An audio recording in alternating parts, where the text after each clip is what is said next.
me suis dit qu'il fallait que je sois là aujourd'hui pour soutenir les gens qui se rebellent contre toutes ces causes d'indignation. C'est complètement des gens de la société civile. Avant tout, c'est ça le but, c'est ça les indignés.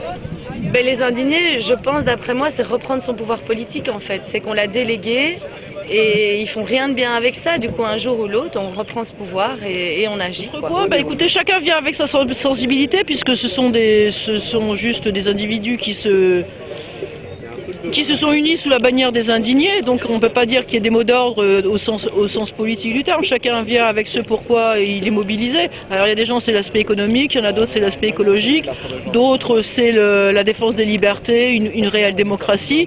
Chacun amène l'eau à son moulin. Je suis là pour représenter des valeurs, donc les valeurs humaines.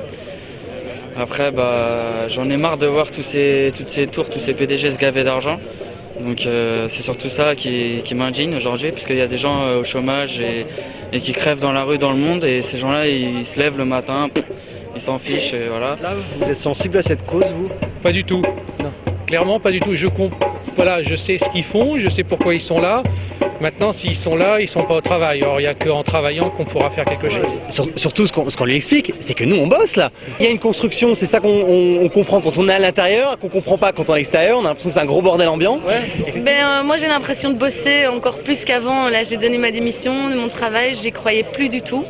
Et à ce que je faisais, du coup, j'ai l'impression encore plus de bosser maintenant et pour une cause juste. Et c'est ça qui me porte, c'est magnifique. Enfin, c'est gai d'être vraiment droit dans ses bottes et de faire quelque chose de juste et qu'on aime, quoi. Ça va servir à rien là. Clairement, ça va servir à rien. Après, ce qui servirait réellement, c'est par exemple, ils ont des convictions. Je les respecte. Par exemple, c'est voter aux élections. Ils ont sûrement un candidat qui est en accord avec leurs convictions. Or, je remarque qu'en France, il y a énormément d'abstention. Donc, est-ce que ces gens-là votent ?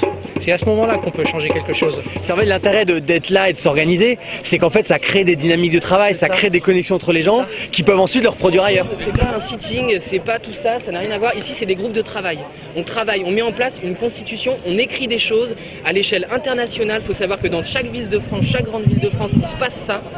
Véritablement, il y a la même chose ici, parfois bien plus grand qu'ici. Le campement a 6 jours, on lutte tous les soirs, on dort sur des cartons sous la pluie pour tenir ça tous les soirs. Maintenant, ça a lieu partout en France, ça a lieu partout dans le monde. L'idée c'est vraiment de rédiger un manifeste grâce à la voix de chacun d'entre vous, vraiment chacun d'entre vous. Il faut savoir qu'il n'y a pas de chef, il n'y a pas de meneur, il n'y a pas de porte-parole. On est chacun libre de faire ce qu'on veut faire selon sa propre conscience. On nous dit qu'on est des casseurs, tout ça. Non, les CRS, ils nous donnent des mots de sympathie, les CRS. Tous les soirs quand ils sont ici, c'est important de dire ça. Ils nous disent qu'ils ont honte. Ils nous le disent ça. Ils nous disent, je suis désolé, je suis obligé de charger parce que j'ai des ordres qui viennent de la préfecture, qui viennent des politiques, de tout ce qu'on combat. Aujourd'hui, les ordres, ils sont là et si on ne charge pas, on perd notre taf et vous comprenez, j'ai des familles, j'ai des enfants et compagnie. Donc on charge. Mais moi j'ai parlé avec un CRS, je lui dis d'accord, moi je comprends, vous êtes dans une situation très ambiguë. Comment vous le supportez d'ailleurs au niveau de votre identité, de votre moi et je lui dis, vous avez le courant des désobéissants, donc vous auriez aussi la possibilité de désobéir et vous refusez de désobéir. Donc quelque part vous êtes complice. Petite preuve d'amour de votre part. Est-ce que tu offres des fleurs aussi à ces messieurs ? Oui, mais de leur fonction, ils vont pas l'accepter. En quoi c'est important d'être là aujourd'hui pour toi ? Pour moi, vraiment, personnellement, de mener à bien tous les petits projets artistiques qu'on est en train de mettre en place, parce que du coup, c'est un super lien entre nous et tout ce qui se passe autour et tout ce que les gens ne soupçonnent pas, en fait.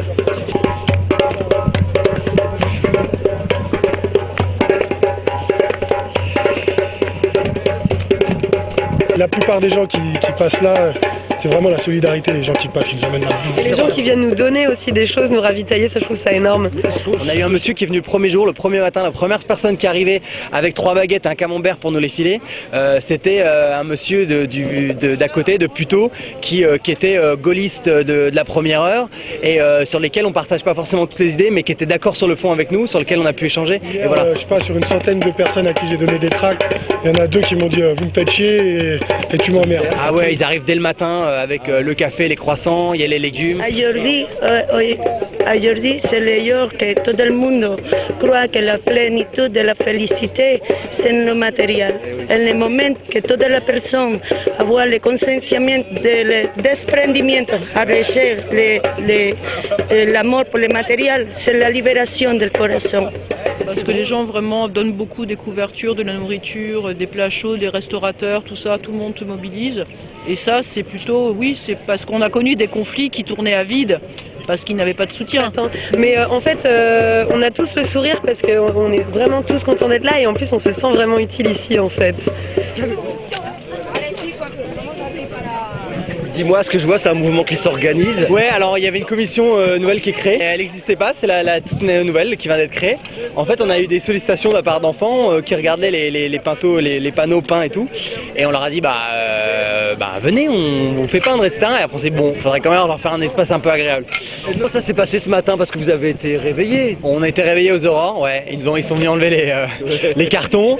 Et ensuite, ils ont les palettes et les cartons. Donc on s'est dit, bon, on va ramener des nouveaux, on va tout refaire. C'est bien, ça génère la créativité en fait. On va dire précisément que ça se reconstruit puisqu'on a eu une petite attaque ce matin au sortir du duvet. On a eu un réveil en fanfare et la police est venue saisir, elle a saisi tout ce qui était matériel de cuisine, etc. On a l'impression qu'il y a tout un village qui s'installe là, c'est quand même un lieu de vie avant tout. Le village se fait détruire tous les jours et tous les jours reconstruit.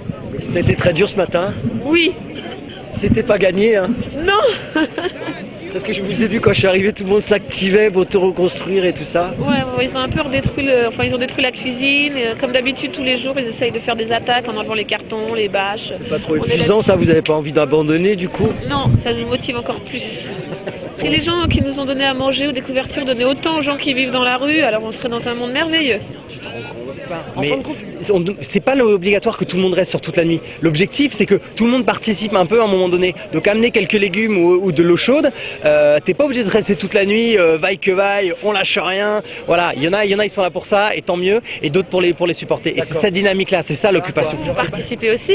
Vous êtes là, vous relayez l'info, chacun amène sa pierre à l'édifice, c'est ça qui est beau, quoi. Le jour où il n'y a plus personne qui viendra de l'extérieur pour apporter, c'est là où le mouvement va mourir. Tant qu'il y a des gens de l'extérieur pour venir apporter quelque chose, aussi petit que soit-elle, là ça continue. Je vois pas du tout ça comme un sacrifice. Le jour où je verrai passer la nuit ici comme un sacrifice, j'irai dormir ailleurs. On est motivé, on a un message à faire passer et on est mieux ici que chez soi finalement.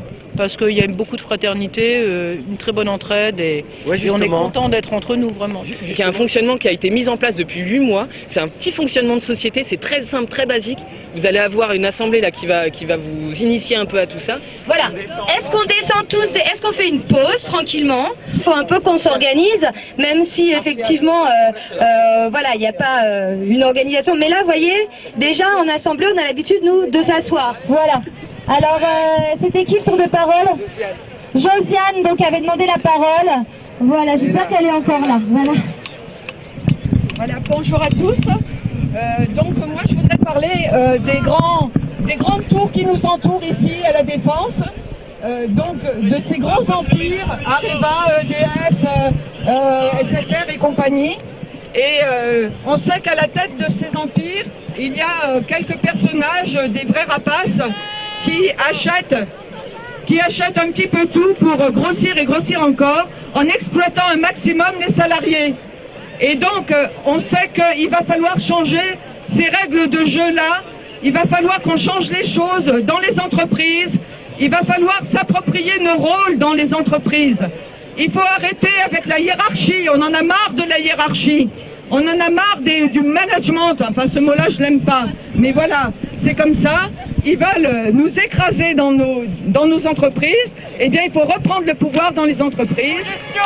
Autogestion. Valérie, une maman, indignée, déjà pour ses enfants, pour ce que je leur prépare, ce que je vais leur laisser. Mais mon indignation, elle a commencé, je pense déjà, il y a bien une quinzaine d'années. Donc je suis indignée en tant qu'être humain. Quand je vois ce qui se passe, je suis indignée dans mon cœur de mère, je suis indignée dans mon cœur de citoyenne, je suis indignée dans mon cœur de consommatrice, de femme active, productive, où en fin de compte, il y a plus un seul de ces morceaux de moi qui sont épargnés. J'ai eu l'impression d'avoir été broyée par un système. Je veux que les enfants soient entendus, que nos enfants qui sont notre avenir, notre force là aujourd'hui, parce que sans vous, je serais peut-être pas là aujourd'hui. Laura. Asna. Bonjour. Je voulais vous dire que voilà, j'ai plein de raisons d'être indignée. Je travaille en centre éducatif fermé, en prison pour mineurs. J'ai plein de raisons d'être indignée. Même dans ma vie de tous les jours, quand je prends le métro, quand je sors de chez moi, quand je suis harcelée par la publicité sans arrêt, quand j'ai pas le droit de m'exprimer librement sans passer pour folle. Je suis indignée. Mais ce que je voulais vous dire surtout, c'est que j'étais pleine d'espoir. Je vous regarde et je suis pleine d'espoir, je suis remplie d'amour. Et là, si on n'est pas nombreux physiquement, je sais qu'on est des millions en soutien et que bientôt les choses vont changer. Les choses sont déjà en changement, ici et maintenant. Et bravo, bravo, bravo. Est-ce que l'idée du fonctionnement sans chef, ça fonctionne? Ça fonctionne, mais ça prend du temps. Parce que c'est vrai que vouloir écouter tout le monde en assemblée, vouloir prendre une décision commune, c'est long. Mais d'un autre côté, est-ce qu'on est obligé d'être tous d'accord sur une décision? Je sais pas, c'est vraiment un processus, quoi. Donc au début, moi parfois en assemblée, j'ai un avis sur quelque chose, et puis à la fin de l'assemblée, mon avis a changé, quoi. Et c'est ça, c'est en parlant, c'est comme ça qu'on apprend. C'est pas en regardant la télé, ces idées stéréotypées là, que l'éducation, que tous ces schémas, la lobotomisation, la télévision ont mis en nous. C'est d'ailleurs ça, en parlant de préjugés et d'apparence, justement, c'est d'ailleurs ce que j'ai fait remarquer à un petit jeune banquier la dernière fois, qui devait avoir à peine 25 ans, qui se disait c'est quoi cette bande de hippies? Et je lui ai tout simplement fait remarquer que l'habit ne faisait pas le moine, tout simplement, et que moi j'avais travaillé dans les plus hautes sphères de la société et que j'avais vu ce qui s'y passait. Et c'est d'ailleurs pour ça que j'étais venu apporter mon soutien. Ce qui nous regroupe, ce qui nous rassemble dans tout ça, c'est le cœur. Parce qu'on a un cœur. Après, tout dépend de ce qu'on fait vivre à l'intérieur de ce cœur. Et moi, ce qui me fait vivre à l'intérieur de ce cœur, c'est de l'amour. Voilà. C'est ça, je pense aussi, le mouvement, c'est d'éteindre sa télé, de revenir parler aux gens, être beaucoup moins individualiste. Et on se rend compte quand on parle avec les gens qu'il y a plein de gens qui partagent notre point de vue. Nous, on a une bonne cote d'amour, je crois. Non mais du coup vous devriez être un peu plus nombreux, non? Ou c'est comme ça? À 14h, écoutez, il y a la marche là, de soutien qui arrive ici. À 14h, vous verrez, il y aura du monde. Je pense que déjà les Français ne sont pas assez informés par les médias. Et puis il y a les médias aussi qui font peur en montrant des images de CRS qui se chargent. Les gens, ils n'ont pas forcément envie de venir avec des poussettes de bébés et se faire charger et se faire gazer. C'est que TF1, on les a vus venir. On a pris dès le départ le temps de leur expliquer parce qu'au départ, ils ont eu du mal à comprendre le concept. Après, par hasard, il se trouve qu'ils ont interviewé le copain. Et par hasard, le Eba lui dit ouais non mais moi je suis là effectivement en tant que citoyen, mais là-haut j'ai bossé, tu vois. Je sais ce que c'est. Et alors du coup les médias alternatifs sur lesquels on se repose normalement, Rue 89 pour ne pas les citer, nous ont fait comprendre par téléphone que ça ne les intéressait pas, qu'ils étaient déjà venus aux indignés et que ça ne représentait qu'une minorité, que la majorité des Français étant résignés. Ce qui pour nous est un peu réducteur par rapport à toute l'énergie qu'on met, et même si on est 200, 500 à mettre une petite touche à chaque fois, et ben il y a des choses qui se font et qui se construisent et surtout dans la durée. C'est ça mais il y a de plus en plus de médias qui s'intéressent à nous, qui se rendent compte un petit peu qu'on critique le système en général, qu'on critique pas forcément que Sarkozy bêtement, et qui commencent à comprendre, surtout que la plupart sont des stagiaires, ceux qui s'intéressent à notre mouvement sont des stagiaires, des précaires. Donc là, par exemple, hier, une journaliste de Canal+, ça m'a étonné qu'elle dormait avec nous. C'est pas vrai. Et oui, comme quoi... Ah, c'est sûr que ne montrer que la partie rapport de force, c'est pas une bonne image, mais en même temps, qui fait les rapports de force, de quel côté l'agressivité est, voilà, je pense qu'on n'est pas dupes. Et que ici, du côté des indignés, c'est que des messages effectivement positifs, de valeurs, voilà, les valeurs que moi je défends. Je me demandais pourquoi vous êtes venu vous aujourd'hui, monsieur? Parce qu'on me sent concerné. On me sent concerné par ce qui se passe, parce que j'ai un petit garçon. Et que j'ai pas forcément envie que ça continue, et c'est aussi une manière qu'on se retrouve tous ensemble pour réfléchir. Et là c'est agréable parce que c'est une petite parenthèse dans une semaine difficile, et ça fait du bien de voir autant de monde. Et recevoir des bisous comme ça, des gens que tu connais pas aussi, c'est agréable. Et effectivement, c'est pas tous les jours. C'est-à-dire qu'on a réussi à donner un peu à chacun, du coup chacun pense pour sa gueule, de façon égoïste. Et donc au final, ils pensent surtout à eux. Et c'est pour ça, je pense qu'on a du mal à rassembler. Je m'attendais à tout sauf à un atelier pour enfants aujourd'hui. Pourquoi? Pourquoi? Pourquoi un atelier pour enfants? Pourquoi un atelier pour enfants? Parce que si on se donne autant de mal pour construire un nouveau monde, c'est pour eux. Donc c'est pour leur montrer que ce qu'on veut, c'est pas le chaos, c'est le bonheur, c'est la joie, la fraternité. Justement, il a vu quelque chose. Vous attendiez à ça, madame, qu'il y ait un accueil aussi pour les enfants ici, une telle organisation? À la fois, non, je m'y attendais pas, mais ça me surprend pas parce que je savais où je venais et je savais qui je venais soutenir. T'en as mangé combien d'enfants ce matin, toi? 5 ou 6. C'est vrai, ils sont tendres cette année. Oui, ils sont tendres. Ici, il y a tout, il y a des blancs, il y a des noirs, il y a des arabes, il y a tout ce que vous voulez. Ici, c'est le peuple, c'est les 99% pour reprendre les Américains. On est un petit peu obligé de faire la fête parce que en fait on dort pas beaucoup parce qu'il y a des tours de garde qui se font et tout ça et on est obligé de garder un œil surtout notre petit campement quoi. Il y a toujours des gens réveillés, il y aura personne qui va dormir sinon mes amis des forces de l'ordre ils vont vouloir manger, ils vont vouloir refaire leur garde-meubles et tout ça. C'est un mouvement qui vient vraiment du peuple et les gens se sont vraiment appropriés ce mouvement. On est nombreux à se relayer ici, il y en a qui dorment ici, il y en a qui dorment pas ici, mais il y a cette volonté, quelque part on y croit et on veut changer un peu les choses. Je m'appelle Juan, je suis un recommandé, j'adore les bananes quand je prends ma caravane avec mon petit engin, ma bête avant, je passe dedans, je tombe en panne, si t'as pas la patate, mangre, je m'en tout du club, tu oublieras. Je peux vous demander pourquoi vous êtes venu vous à ce rassemblement? J'étais de passage et voilà. Et puis vous êtes surpris vous par l'organisation, les ateliers pour les enfants, les masques, vous attendez à ça? Ouais, je m'attendais à ça. Aussi. Puis moi c'est pareil, j'ai pas de formation clown, mais je me suis aperçue genre le vendredi qu'en fait la brigade des clowns ça marche vachement bien quoi, pour faire barrage entre nous et les forces de l'ordre, c'est super. Les clowns ils ont une liberté en plus que les autres n'ont pas, c'est dingue. Quand il y a des moments où ça devenait chaud et tout ça, en fait on s'est aperçu que c'était vachement bien et des fois ça les faisait reculer un tout petit peu. Regardez, la plupart des gens qui viennent ici, ils ont pas envie de repartir, ça, on le voit tous les jours. De plus en plus de gens nous rejoignent. Je vais vous dire, j'ai vu un monsieur qui était SDF, il est venu ici, la première fois que je l'ai vu, il est juste passé, il a pris des affaires, il s'est servi dans les affaires communes. On l'a revu le lendemain, ce monsieur il est dans un mutisme profond, il ne parle pas. Hein. Et ce monsieur, petit à petit, je pense qu'on va arriver à l'amener à communiquer parce qu'il est là de plus en plus souvent. On a l'impression qu'il veut communiquer justement. Moi, chaque fois que je le vois, je vais le voir, je lui propose un thé, un café, je lui parle. Et je vois qu'on lui crée une réaction parce que la dernière fois que je lui ai parlé, il s'est mis à pleurer, tu vois. Moi, depuis que je suis dans les Indignés, franchement, j'ai rencontré des personnes énormes avec un potentiel d'amour à vendre, mais infini. Enfin, d'amour à donner parce qu'on ne vend pas justement ici, on donne, on fait que de l'échange, du partage et c'est génial, c'est génial. Je crois que pour toute personne sur Terre, c'est une des meilleures expériences qu'on puisse faire aujourd'hui niveau partage et pour se développer intérieurement comme extérieurement, c'est génial quoi. Comment se fait-il que vous distribuez des roses ou c'était prévu ou c'est un truc spontané que... C'est un peu spontané, c'est entre les deux, enfin on est un mouvement pacifiste et du coup on se dit que c'est l'occasion aussi de... c'est ramener un peu de nature, de joli, de beauté, de douceur. Bonjour madame. Vous attendiez, vous, avoir ici des ateliers pour enfants, toute cette organisation? Du tout, mais j'ai rencontré un là-bas qui m'a envoyé et je suis vraiment surprise, c'est intéressant. C'est intéressant. Fermera les yeux quand tout finira, comme de petits feux qui s'éteignent, je t'aime.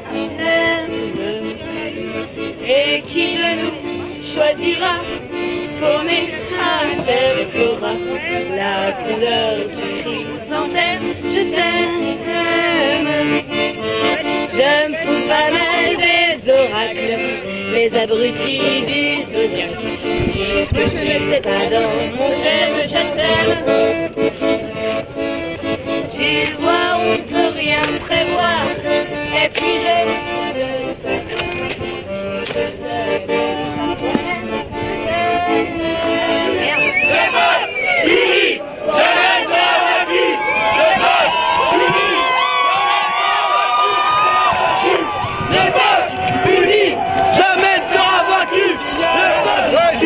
Vous arrivez d'où là? Du mur de la peur? Tout seul, moi j'arrive. Ah d'accord. Tu viens d'où toi? Du Champ de Mars, on arrive tous du Champ de Mars. Hein. Ouais, c'est super. Il y a du monde, vous êtes nombreux. Hein.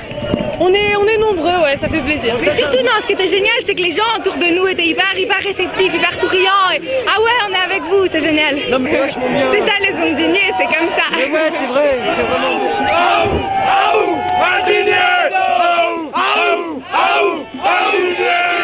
Le peuple uni, jamais ne sera vaincu. Super, résistance pour le peuple. Vous arrivez d'où?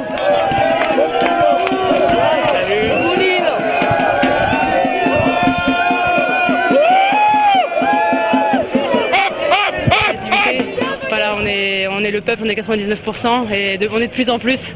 Donc rejoignez-nous parce que il y a une bonne ambiance ici et voilà. Le parvis est à nous.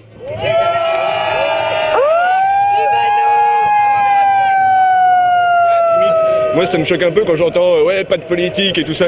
Il y a des politiques qui luttent depuis longtemps contre le capital, qui proposent la sortie du nucléaire et toutes ces choses. À mon avis, on est plutôt d'accord. Ouais. Et donc voilà, ces séparations, je les trouve un peu inutiles. C'est un mouvement populaire, il n'y a plus de parti. C'est nous qui nous exprimons, parce que tu comprends, on est dans une société où on délègue tout, notre santé, notre opinion, tout et n'importe quoi. On cuisine même plus nous-mêmes, on achète des produits qui sont déjà faits, plein de conservateurs, plein de merde. J'ai juste vu une super belle phrase. Quand on fait l'amour une fois tous les 5 ans, ça s'appelle pas avoir une vie sexuelle.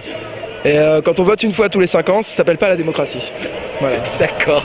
C'est un mouvement de gens qui aiment l'amour et qui veulent revenir à des valeurs de base autres que celles qu'on nous impose depuis la naissance dans ce monde et qui veulent revenir à des valeurs sincères et humaines.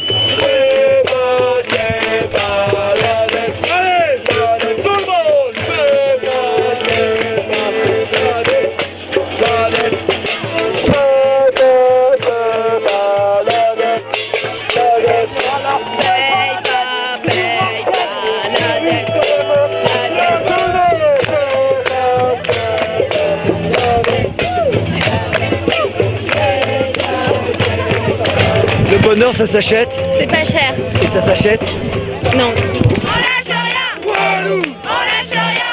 On lâche rien. On lâche rien. Walou. On lâche rien. Walou. On lâche rien. On lâche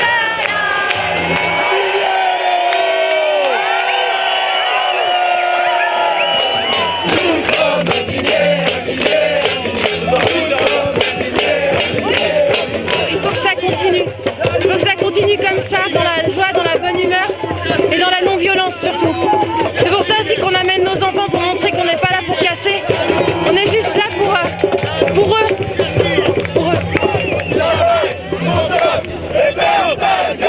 Travaille, consomme et ferme ta gueule. Travaille, consomme et ferme ta gueule. Travaille, consomme et ferme ta gueule. Travaille, consomme et ferme ta gueule. Travaille, consomme et ferme ta gueule. Qu'est-ce qu'il faut faire battre le cœur? Qu'est-ce qu'il faut faire battre le cœur? Qu'est-ce qu'il faut faire battre le cœur?